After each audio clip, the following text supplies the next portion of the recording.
Let's talk about results. So relationships are great. In theory, everybody would like to have great relationships, both personally and professionally. We've got quotas to carry. We've got a business to run. I've got a P&L that I'm responsible for.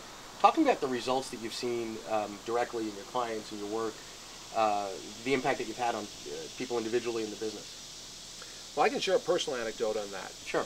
When I was in sales years ago, I was struggling. To make my quota. And one of the things that I was good at was relationships.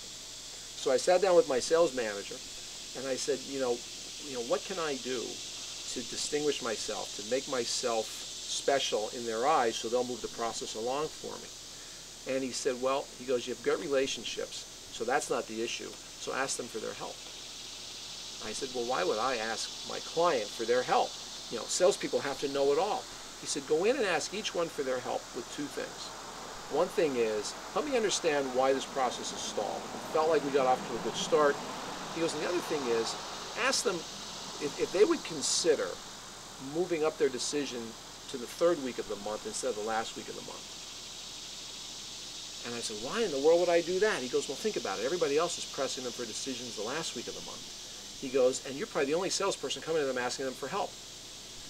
Well, I said, okay, I'll try this, but I need your blessing that if I slip up this quarter, he goes, we'll be fine.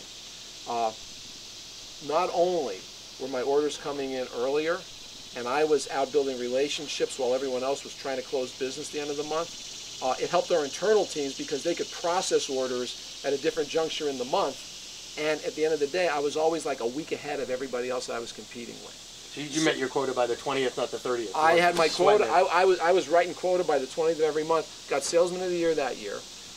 They changed the sales model to that kind of model. We call it the inverted month.